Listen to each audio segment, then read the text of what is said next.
Then you can see why is it overstress? Is it tension and compression? Your max usage in compression, and this whole bit here is all about compression. And so it gives you compression force, your capacity, the maximum locus, the controlling locus. So all of that is compression, and then the second half is all tension. Same idea, just with the other capacities. So, and then PLS does a nice job. It'll highlight the controlling capacity for both the tension and compression. What Adam pointed out too is that just because your net section is not the controlling one, it still might be lower than the force. That's not the case on that one. The first one's a good example, right? Is that we've got 11.8 kips, and the shear capacity and the rupture capacity are both less than that, right? So I know that I've got both a bolt shear and a rupture overstress. Okay. So that plays right into the reinforcement, because you can't just do the shear capacity. You can't just replace bolts. It's the bolts and the rupture. So now you have to do something with the actual number. Yeah. In that case, with the bolts shear first and then it would rupture, but like it. Yeah, technically yes. Okay. Right. Yeah, I mean, based off of the numbers, right? Yeah. I mean, the other thing to remember is that, these capacities are what I would call a design limit. It's not necessarily an indication of behavior. So, the easiest example is you get A36 steel and you test it in tension, the yield strength is going to be greater than 36 KSI. So our net section is based off of 36 KSI, but there's elongation, there's post-yielding strength. So it doesn't necessarily mean you're going to break in net section. It just means that you're exceeding that design limit.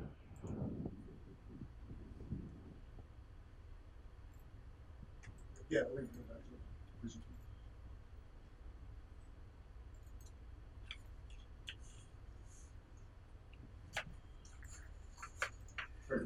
So the way we frame this is, we'll do kind of like a stepped approaches to the different degrees of reinforcement. And the very first one is just sharpening your pencil on your model, right? So if you took any, we hate to call them shortcuts, but if you took any shortcuts in your modeling, we already talked about, ASC 10 may change the brace length ratios, and trying to shorten that down on your bolt center to bolt center, or even member length. Sometimes your working points are longer than your member length. If you didn't do that and you are okay with ASC, you may be changing it in the future. You can maybe shorten that if your length is the problem. You can also do more detailed calcs on your block shear, rupture, the number of holes for net section. Maybe we talked about it was right on the border. It looked really close to just 4 holes out, and maybe you want to go back if your capacity is just a little bit too low. Go back there and calculate the actual 3.94. Enter that in, and you might be okay. Some other ones where some things might just not be adding up. So check the details of your drawings a little bit more. We've had a lot of times where we model it and we go back into the details and see that there's another member giving us another connection point, what we call a clip angle, that gives you another bolt into your member and into the leg, for example. So if you miss that in your original model, you go back and you find that, it's like, oh, thank goodness. So to reinforce that member, it already was designed appropriately. And this happens a lot on heavier towers when you need a lot of. You see these kinds of things when you need lots of bolts. So, for instance, this is like maybe a section of a goat head tower where I've got my leg coming up and I've got a diagonal. This was an example that we actually found was, you might have 3 bolts in that connection and you model it with 3 bolts and you've got all kinds of bolt shear problems. But if you go back and we reinvestigate the details, they've actually put a second angle on that connection so that they're basically back to back here. So maybe they've connected that with 3 bolts, and then they've put 3 more bolts there. So the idea is they've widened the end of this member so that they could get 6 bolts into the tower, into the connection as opposed to 3. Those things are easy to miss. A lot of times, especially if you don't have details in place, right? If you got those knockdown details, so you don't have a view that shows all the pieces together, and you got to try to piece it together on your own. You can find some of these things.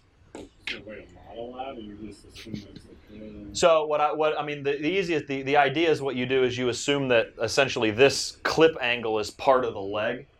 And so I would model the connection of this member to the clip angle. So I would say that it's connected on both legs. There's 6 bolts, single shear, those kinds of things. So the thing is instead of being connected on one leg with 3 bolts, I would say it's connected on 2 legs with 6. And that's going to change a lot of stuff. It'll change your net section capacity. It'll change your bolt shear capacity.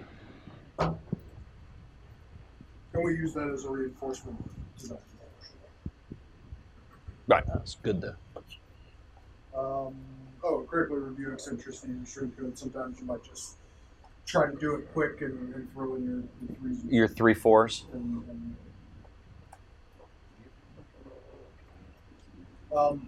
We're in that summary table output. Does one limit state control that significant margin? That might be a red flag that something's not modeled right. Right. Good example would be if your bolt shear capacity is 18 kips and your net section and buckling capacity are 30 kips, right? I mean, the people that designed these towers weren't dumb. They're going to do some balanced approach. So, not all your limit states are all going to be exactly the same, but you're usually going to have at least 2 that are close. So your buckling strength and your bolt shear strength should probably be pretty close. Or your bolt shear strength and your net section should probably be pretty close. And if something's dramatically controlling, it's worth going back and reviewing to make sure that you don't have a problem. And if you have the luxury of having your design drawings, then you can compare your capacities in your model to the capacities on the design drawing and see if there's any discrepancies there.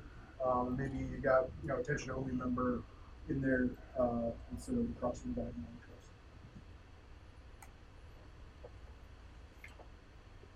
Adam put together this kind of matrix of the different limit states that we may find have exceeded the capacity, and some different reinforcement types that would solve that usage problem. So obviously with bolt shear, really, the only thing you're going to do is change out the bolts. If that's the only limit state that's a problem, that's the cheapest, fastest thing to do is just pop in some new bolts. Unless for some reason you're at the top of your available bolt strengths, but that's not really going to happen on towers. If you've got bolt shear but also have a bearing and rupture problem, you might have to add a bolt. We'll go through some examples of some things like that. Sometimes you got some room to put another bolt in, sometimes you don't, like clip angle or gusset. Is that what you guys mean by clip angle? Is that? It's kind of like that, yeah. Let's see. So that's next one. Replace a member, right? So if you've got bearing rupture, now you're talking about net section. There's not really an easy way to fix net section. If it truly is there, if you can get rid of it modeling wise, great. But otherwise, you got to pretty much replace the member. We'll get to at the very end some options if you can't do that. Replacing the member also solves L/R issue. If you can put a larger member in or a stronger member, right, it'll solve some of those problems. And then other L/R solutions would be adding more bracing, more redundance, or adding a compression reinforcement member, and we'll go over that in a little more detail.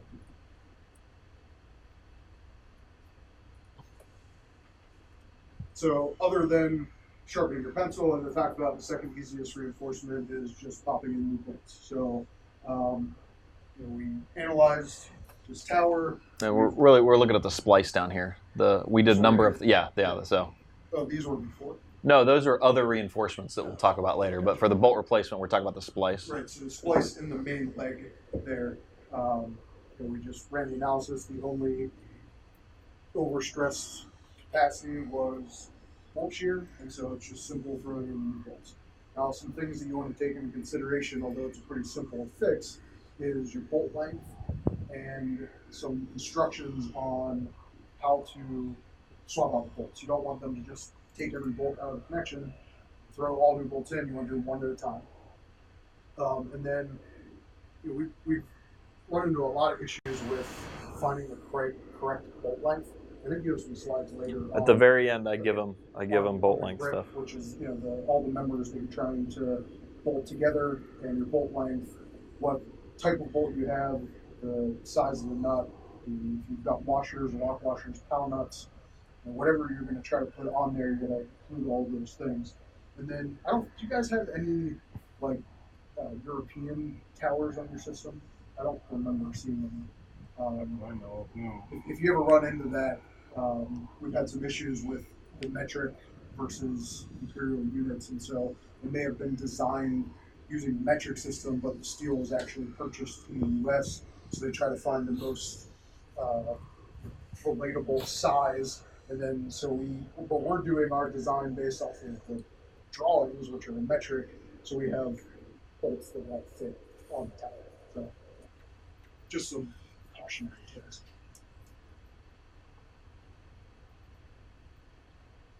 So this is where we're saying, okay, if you've got not just the bolts, maybe you've got, in addition to the bolts, or maybe the bolts are fine, but you also have rupture and net section failures. We've got a couple different options. We can add more bolts, add bolts via some other ways, or replace the number of them.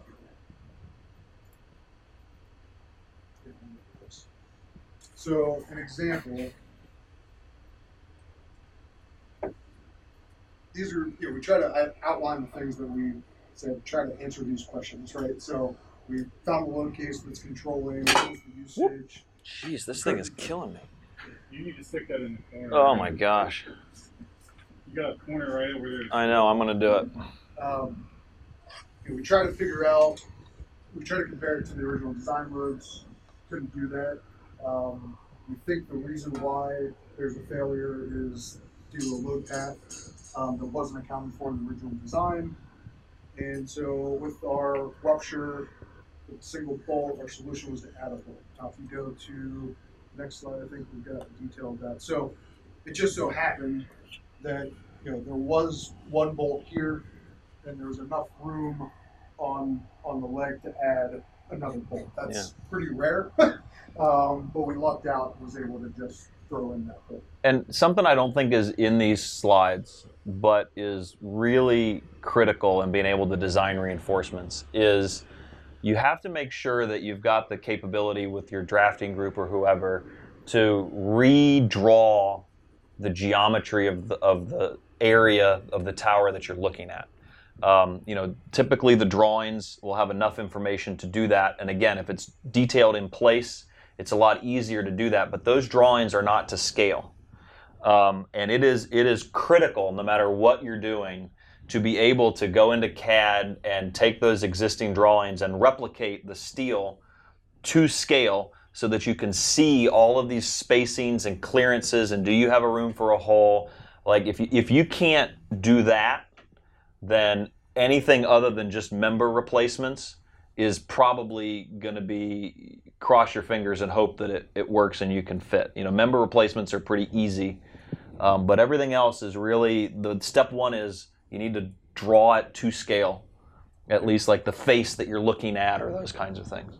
Very important. That's a great point. And so this image right here is from our drawing. This wasn't from the original design drawings. We just throw a circle on there. This is where our drafter went and redid that to scale. And something like this, you can just do 2D, but a lot of times we got to do 3D to make sure that everything can fit. Right. So you had bolts to each end. Every black bolt, the dark bolt is the new bolt. That's right. But the inner bolt on each end was the new bolt. Okay, and this is structure 43 from the Frackville. Yeah. Whichever. Mm-hmm. Yep. Did you want to open that up now, or I can. That was the one I was showing before. I think probably let me show the next slide first, and then This one's pretty simplistic. So what we've got here is the existing model and the reinforced model. What we did is you went in and changed, because we're gonna put while we're there, we're gonna put 2 new bolts in it anyways. And so we changed our bolt to the new type. We just changed it to 2 bolts. And then before, our bolt spacing was 0 because we had 1 bolt, and we just ended up bolt spacing. So that's pretty simplistic. I don't know if there's anything else in the tower model you need to show for this one. no, for that one, I mean that's the one that I was showing that had the 1 overstress under differential ice. And again, that's part of the decision-making process was, I think since this time, you guys have redone your loading standards. And so we went back and looked at this line per your new loading standards. We may find that well, you don't even look at differential ice. Well, this was a strain structure, so you would have had differential ice, but maybe the thickness has changed.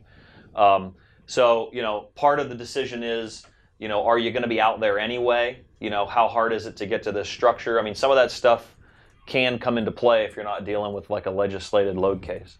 The other thing that I'll bring up to just get into your mind as we start to look at all these different reinforcements.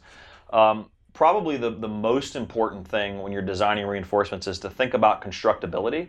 One of the things we're going to try to do, I think, is highlight how the contractor we think is going to build the reinforcement.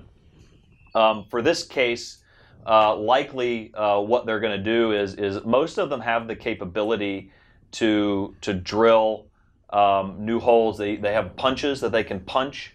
They have basically mag drills, so it's a big drill that they can magnetically stick on the tower and drill through. And a lot of times I've seen them actually drill through some legs with just basically a reamer. They would drill a pilot hole, and then they would use a reamer that had the proper diameter, and they would slowly go through it.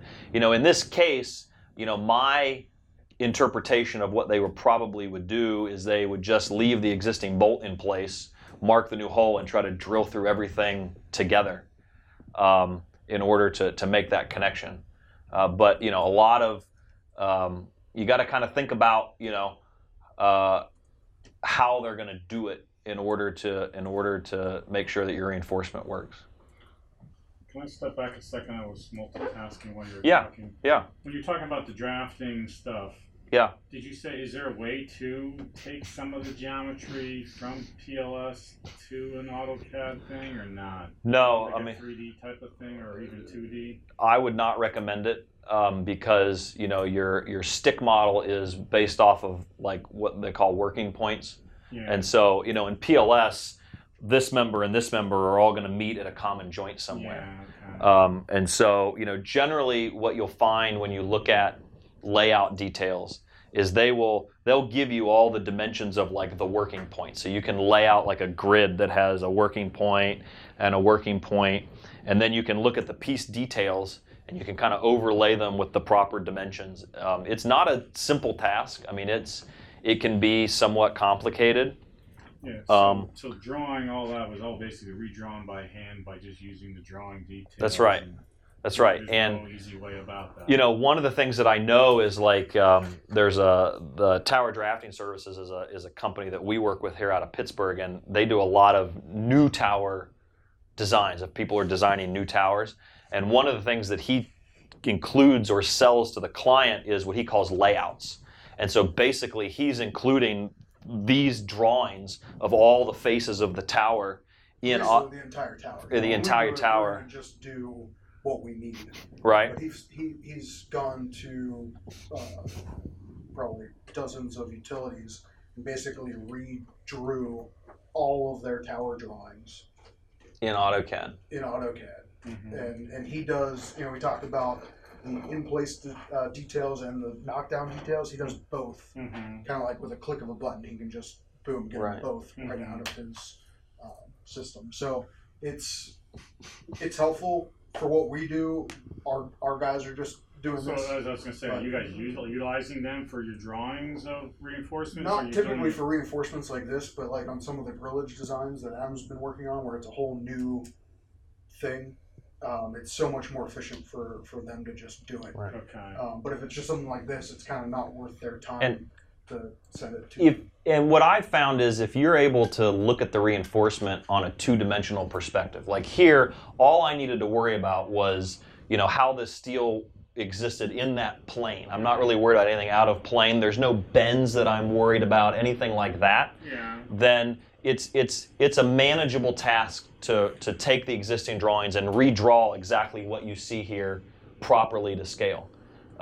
When you're really trying to worry about making sure that you're detailing new pieces that have bends and that have to relate to other 3 dimensions of the tower, that's where we'll try to enlist expertise you guys help. Normally, in your reinforcement package, you normally always show the overall view of the tower, and then you'll show okay, here's the members that need to get reinforced, and then you may show a subsection of that.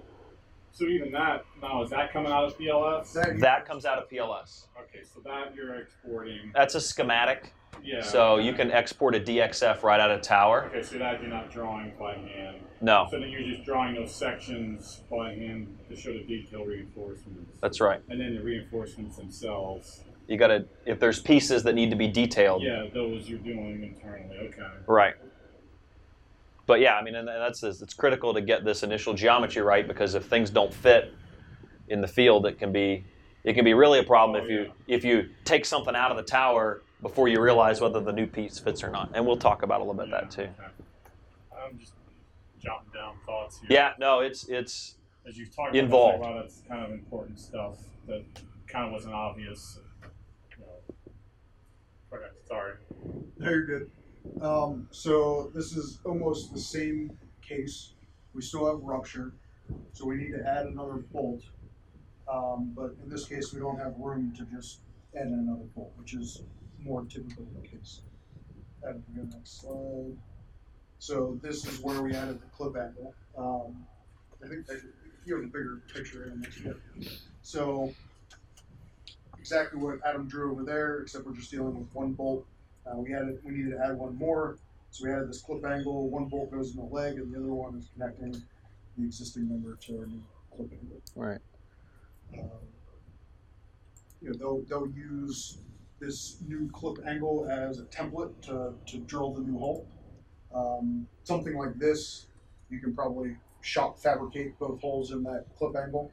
In some cases, you may need to, field drill something in the new member. Certainly, they're going to have to field drill into the leg and into the existing member first.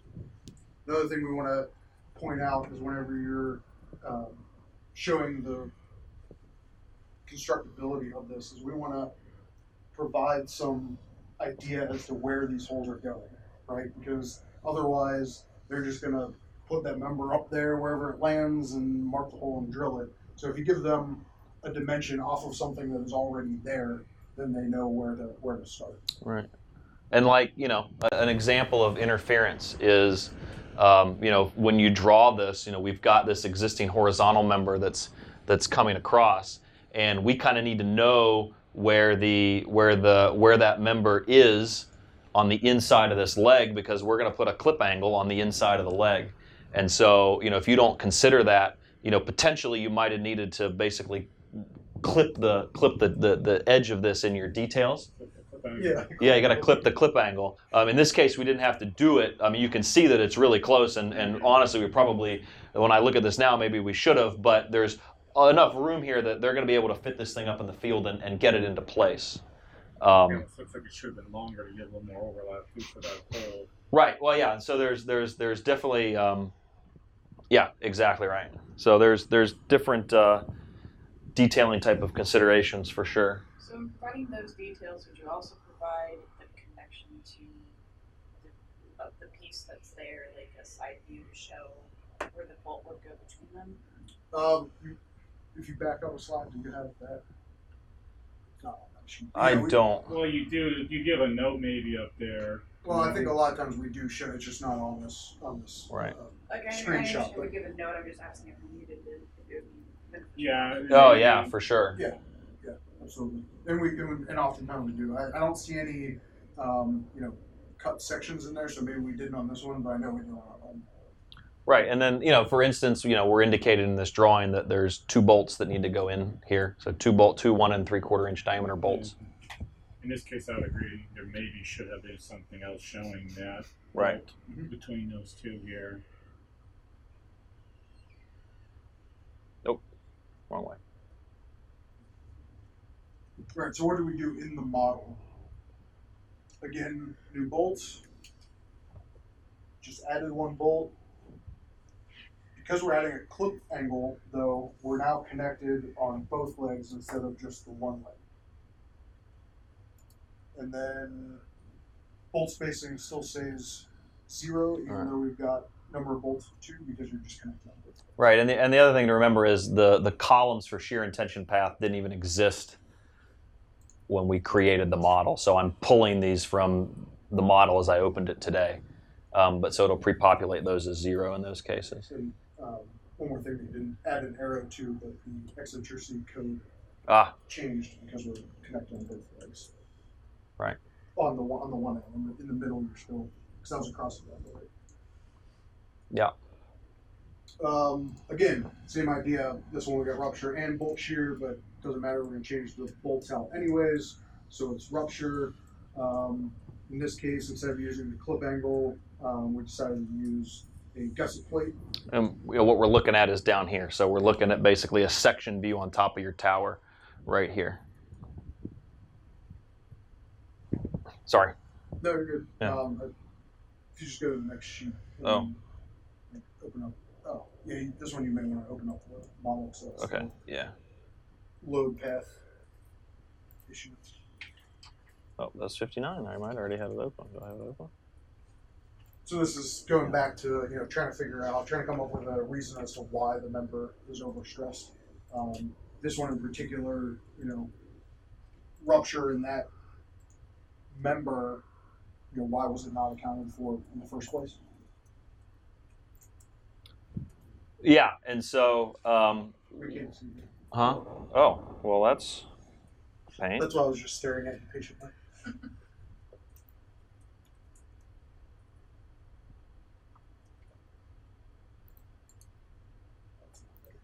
There we go.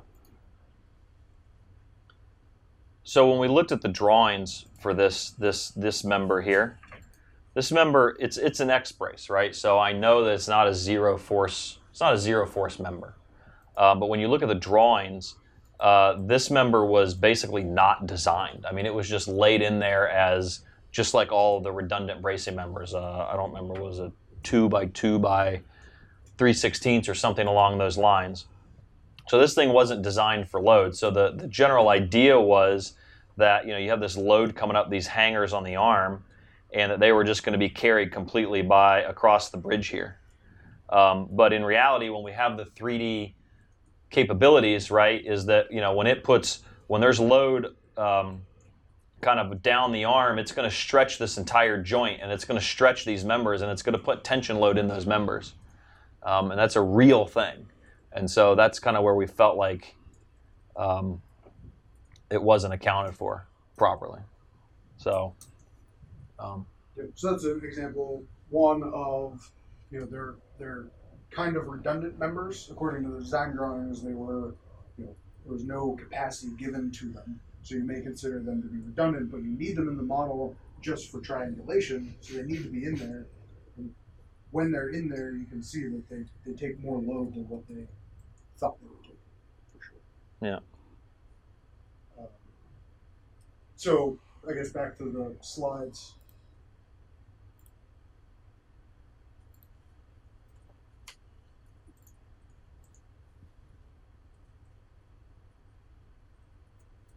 Going to the next sheet.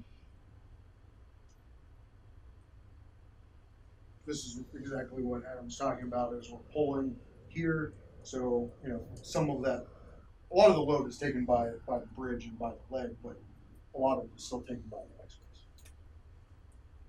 And the next sheet here will show you same idea as we were doing before, but instead of using a clip angle to get another bolt in there, we're adding a plate. And that plate fits underneath. So this is the main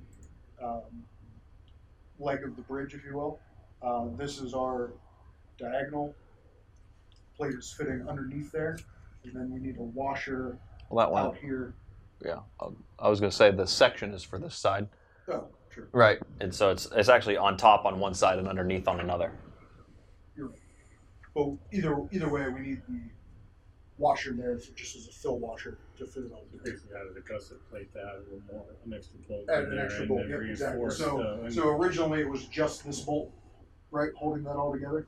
And so we added the plate and added one more bolt in the leg of the bridge and one more bolt in the main leg member. So now you have 2 bolts and your rupture goes away. And then like some of that stuff like this, it's a little bit of trial and error too. You kind of like, okay, I'll try this, see how it is, sort of remodel. Sure. Check it. Yeah, absolutely. Before you get to drafting, and then maybe you get to drafting and say, "Oh, that doesn't work. I need to change something else." So Yeah. sometimes it's a little bit iterative. With some experience, you can try to avoid some things, but still inevitably there's some things a little back and forth there.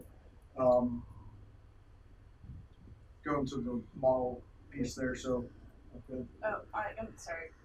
On this, the bolt that was currently existing, when you're changing out or adding the gusset plate and adding the 2 other bolts, would you change that out for a bigger one just to account for that extra space for the washer and the gusset plate that we're adding on? Yeah, you have to. Right.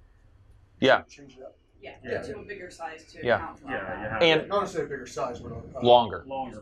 Yeah. And in general, most of the time when we go up into a tower to replace a member or to add any kind of reinforcement around a joint, we're going to replace all the bolts in that joint anyway.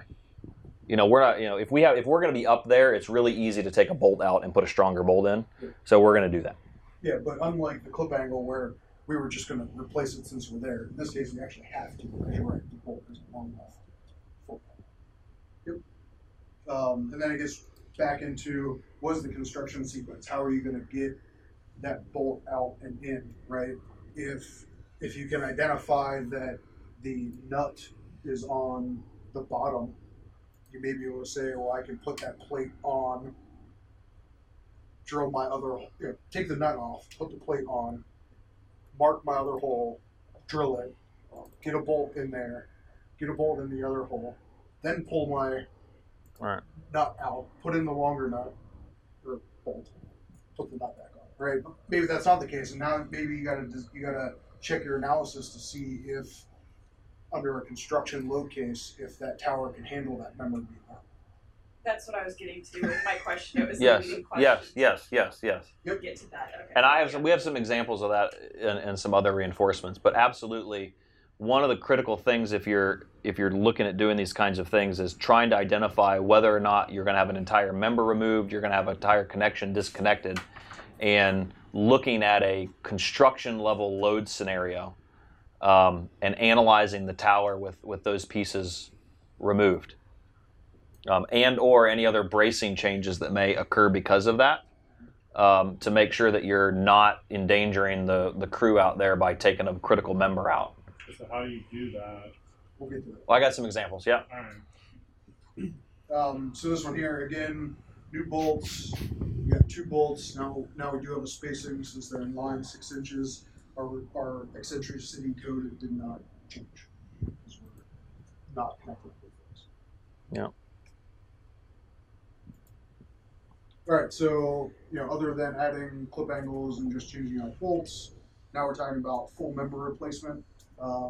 So you may have any combination of these. I think this example may have all of them, but the controlling one why you want to do a member replacement and not just a clip angle would be net section failure. This one here, it was designed for 31.6 kips, but now we're at 37.6, so we increased the load. And this is a body extension, kind of like we were alluding to earlier. The body extensions are notoriously poorly designed just because you almost have, the whole thing's a truss, if you will, but it's more of like a braced frame, like what Adam was talking about yesterday. But this body extension really is almost like a bridge truss. It's really got to take the load from the tower and distribute it to the leg extensions because it's not triangulated there at the leg extension interface. And another thing that came up with this particular reinforcement, I think we used this reinforcement on a number of the similar towers along the line. Was it wasn't, I think if you looked at every tower that had this member overstressed, not all of them were overstressed to this magnitude, and not all of them were overstressed to this magnitude, and so there were some cases where maybe I had a rupture or bolt shear problem, but didn't have a net section problem.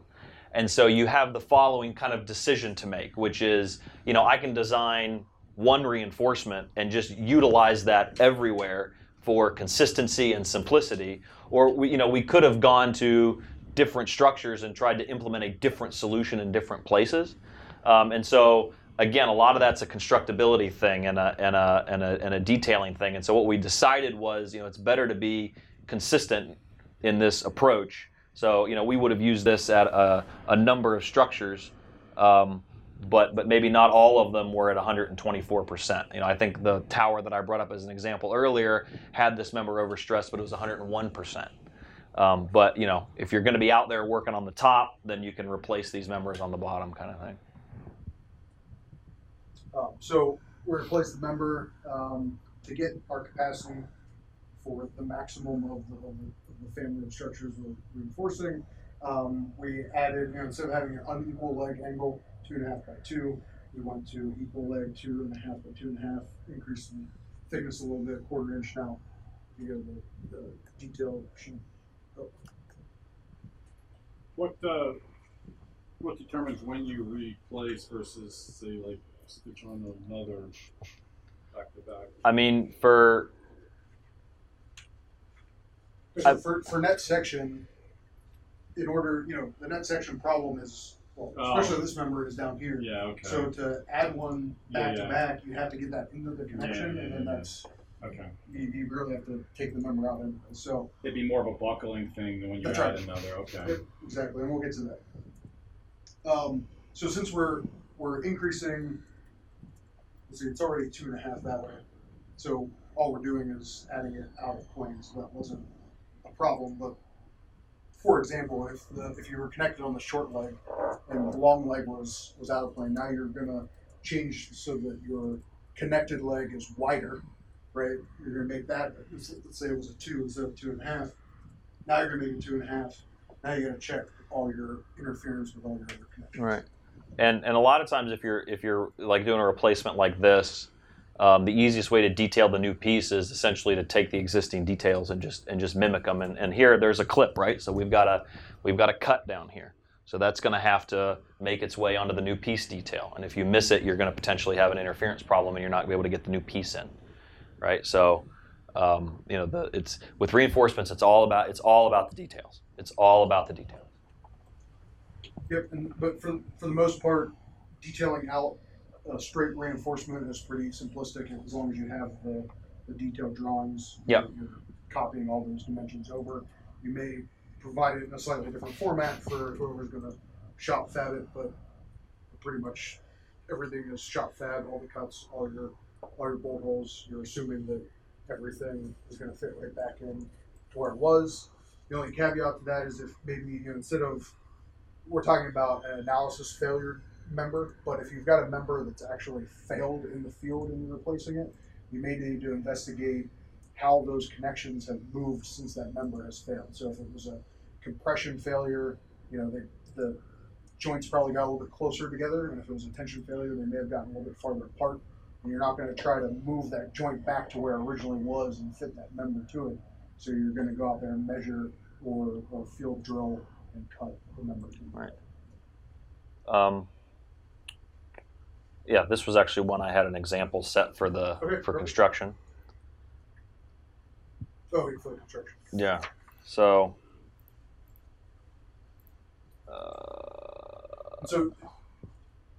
Refresh my memory.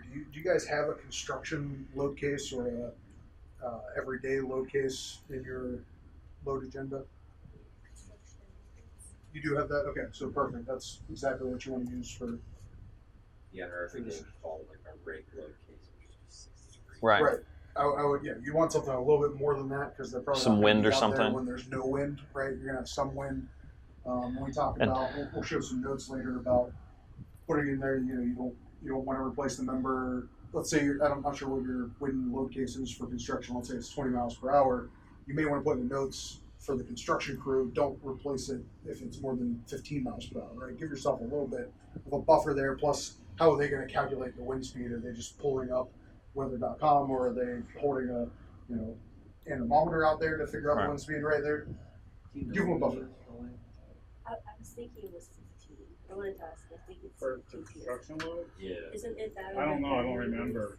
So for the illustration of these examples, I went in and I put in basically a 20 pound wind at 60 degrees, no ice, 20 miles an hour as a weather. And then in my structure loads, So what you're talking now about how you look at it to see if that's right. an issue while That's you're right. constructing, can you remove it? That's right. So I basically, you add a couple of construction load cases, load factors of 1, blow wind in both directions. You're just trying to evaluate it not under your extreme loads, but under something reasonable for safety. But then, I'm curious, what are you looking at then to determine yay or nay kind of thing? Yeah. Removing. So let's see. I'll run the analysis, and this is the full analysis. So we had a number of stuff on this. We had some of the stuff up top that we talked about. This is actually one that had some pretty significant overstresses in the member that we're talking about here. There was some leg diagonals we'll talk about on the next slide. So if I want to evaluate under a construction condition, and I'm replacing this member, what they're going to have in the field is essentially the entire tower model exists, except one of these members is going to be removed. One of the challenges of analyzing a structure for reinforcements like this is that all 4 of these members are modeled with symmetry. So in my model, if I go to my member table, I actually have only defined that joint once, and I've used XY symmetry to define that member. So if I wanted to actually physically remove one member from the tower, what I would have to do is copy this member 3 times, and then you got to kind of change the name so that it doesn't give me a bunch of errors. And then you need to come to each one of these and remove the symmetry. So that's part of it. And then the other is that you then got to go back and adjust, because essentially if I've done what I've done so far, then what it does is it draws the same member 4 times in the same spot. So I've got to adjust these nodes. And so this is a case where, if I turn on my joint labels, it's helpful because now you basically I'm going from S to S, and I now want to go from X to X and Y to Y and XY to XY. So I can come to these 4 joints, and instead of from BE1S to BEA1S, I go to BE1X to BEA1X. And I do the same thing, right? I take it to XY and XY, and then I take it to Y and Y. So now what I've done is I've removed the symmetry, and I've modeled this as 4 individual members. And so now I have the ability to come in here and basically what you want to do is you want to kind of save this as like a construction model, because you're going to start to delete stuff, and then sometimes it's hard to get the deleted stuff back in. The first thing that I'm going to do is I'm going to go to my LCA file, so my loads, vector loads, and I'm going to delete out everything other than my construction cases, because I don't want to look at my tower with a member removed under NESC heavy, because when you remove the triangulation, you're going to start to cause problems for the analysis under the full loads. So I'm going to remove everything but my construction cases. I'm going to save it as, I don't remember if this is 59, but I'll assume that it is. Structure 59, construction. And then I can come into this member and I can delete it. I can just clear the line. And when I do it, the member is now out of the tower, and I can now run an analysis. And what you'll find is that under most typical conditions, these towers are designed to carry loads that are significantly larger than these construction conditions.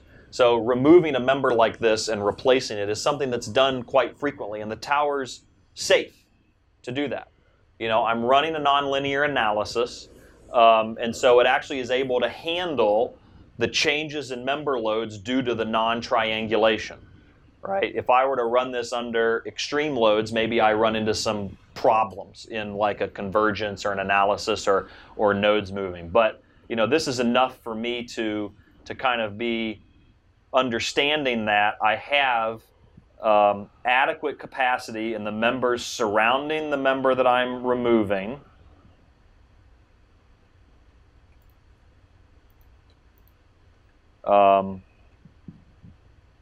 That I'm okay under this construction load case.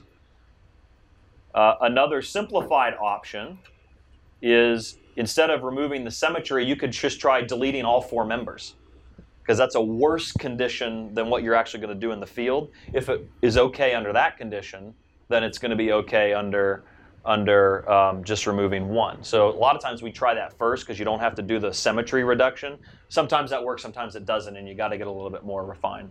In general, you notice that the lower you are on the tower, the harder it is going to be to remove all the symmetric members, because the load path has made its way all the way down there. There's more load on it. If it's an X-brace near the top of the structure, you might be able to just remove it. So you just removed it and reanalyzed? Is that what you did? Under a construction load case. Yeah, okay. So you removed that member, took it out of the and model. then just made sure the other members were right. Okay. Because essentially, if you remove that member, then the load has to find a new path to ground using the pieces that are there. Yeah. Okay. And that's what you're checking, is to make sure that. So you're not checking any kind of like deflections or anything to make sure things didn't like also move. But if that would happen, you'd have overloads too. Right, and the other thing to remember is that if you're just reinforcing a tower that doesn't show any kind of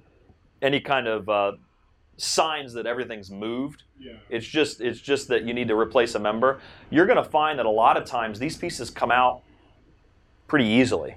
That you've got 4 bolts in each end, but maybe 1 bolt has a little bit of friction on it that you got to kind of pound it out. Yeah. But that it's not too incredibly difficult to take a member out like this and replace it. And especially we're talking about these diagonals and those kinds of things. A member leg is a different animal, right? You're not going to replace the leg of a tower. Right. Another thing you can do if you're concerned about that, if it looks like it could be, a main load carrying member, is you can run the construction load case before you delete that member and see how much force is in that member. And if it's right, so 3,000 pounds, then maybe you don't want to take it out.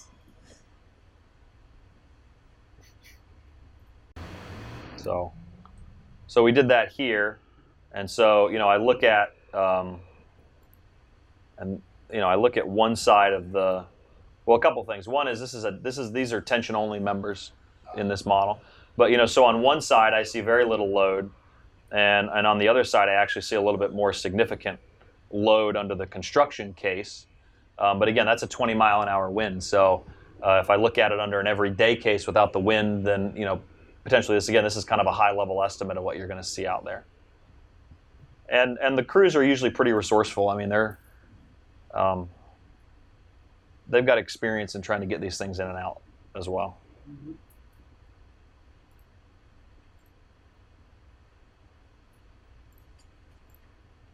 And in some cases, they could put like a come along. That's right. Yeah, we've seen. Well, and they if the holes are kind of lined up, they can use a spud wrench, and they can kind of put it in and they beat it, right? They try to get that wrench in the hole to stretch the member out to align the holes, and usually once they get one bolt in, the others are going to go in. So Yeah.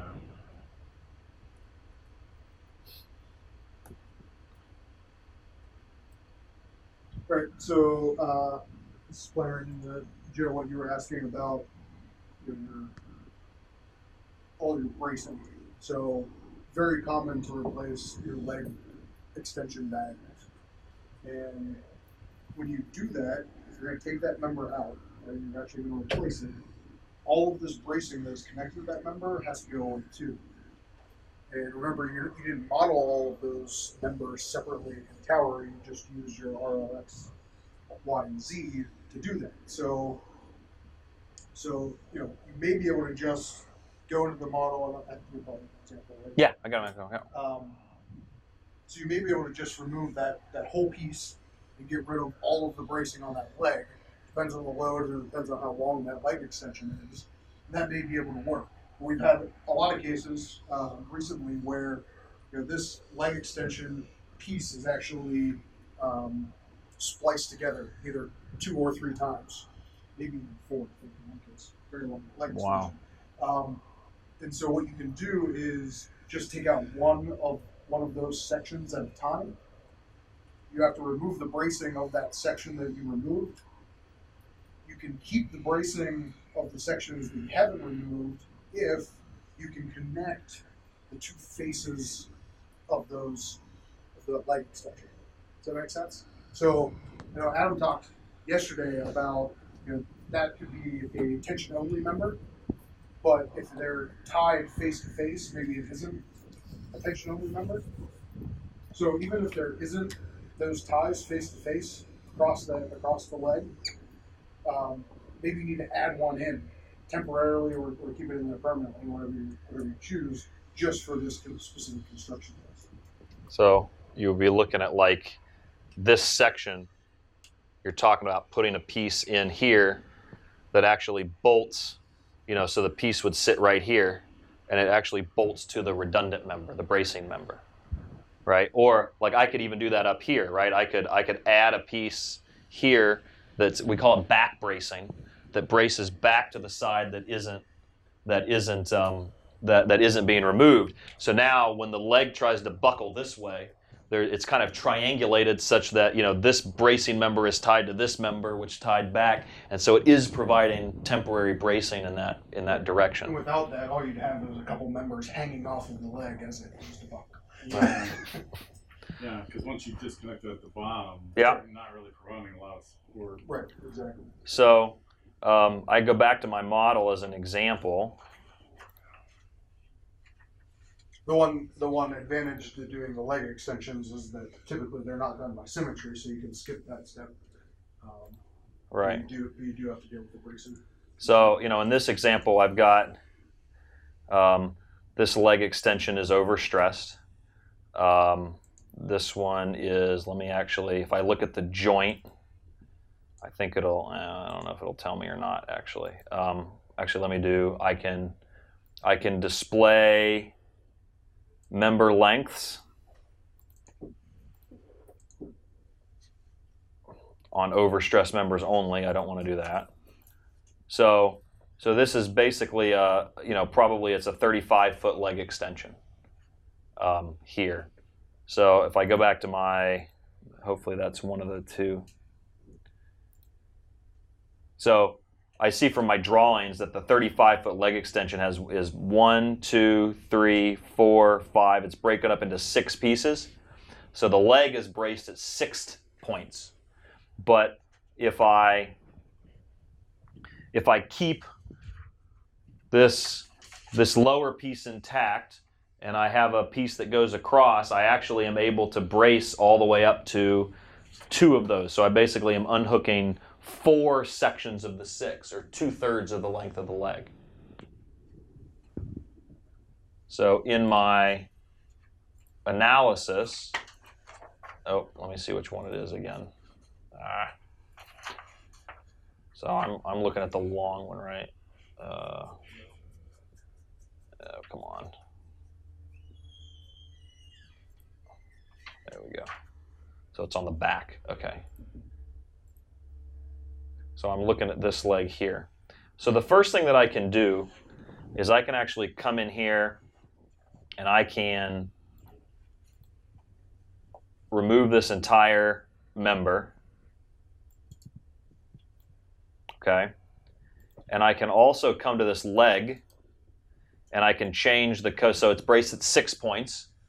I can change all these to 1. So I'm assuming I'm removing everything, right? I'm not taking advantage of my partial brace, and I'm trying to remove everything here. And then I can again run my analysis. And what I find is that my leg is overstressed. So I can't completely remove the bracing off that leg in one. Oh, I made a mistake actually. Let me go back and fix it. I'm sorry. I'm going to remove the bracing in one direction, right? So the weak axis is still braced in one direction.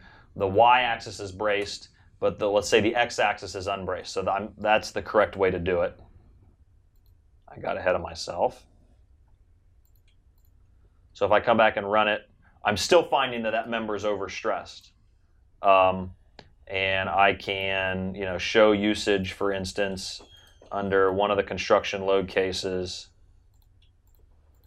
and it's at 130%. And I can even open that member up, and I can look up here at the top. Well, let me do it this way because it's easier. I'm going to go to groups. I'm going to look at that group, and I'm going to find that there's 15 kips of compression in that member, and my buckling strength is only 12 kips, right? Dramatically reduced from like the shear capacity is 128. Like I'm really reducing the strength of that member when I do that. But I also know what my target is. My target's about 16 kips, right? So I can come back to this leg member and I can open the member table, and I can say, well, I know that I have that option of keeping that lower piece in place. So my unbraced length is only really going to be 2/3 as opposed to the full length. And if I do that, and you have to, and this is something you got to do, you have to get off of it and get back on it. What I see in this table up here, and it's small, but it's that my compression strength has jumped to 26 kips. So it's greater than the 16. So my expectation is that now when I run the analysis, it's going to work, right? And I can do that. I can run my analysis, and I can find that my leg is okay. So, part of what we've learned here is that you can do it, but it is going to require some special instructions on the drawings, right? That you say you can't remove the entire leg diagonal at one time.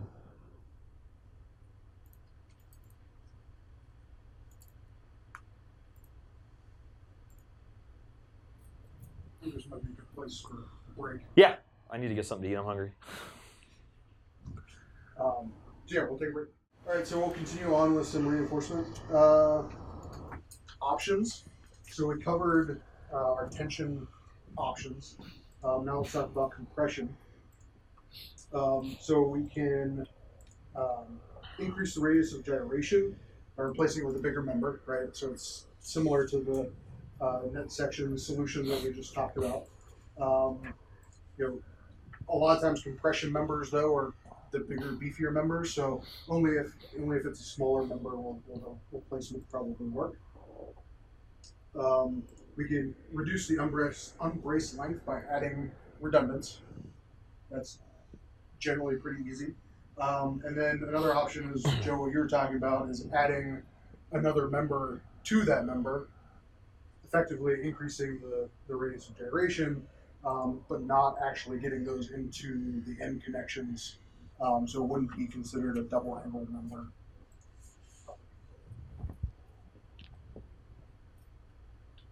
So Adam talked about the buckling curve and where we reside on that buckling curve. For the most part, he was talking about tension-only members. You're on the very far bottom end of that curve.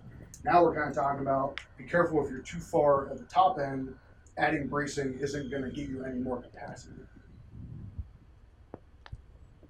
So for this example here, a little hard to see, but the green line is where you are now. It looks like if you move this way on the buckling curve, you're still going to increase your capacity a little bit. Right. But we've run into cases where you change the embrace length and the compression capacity increase is very marginal, but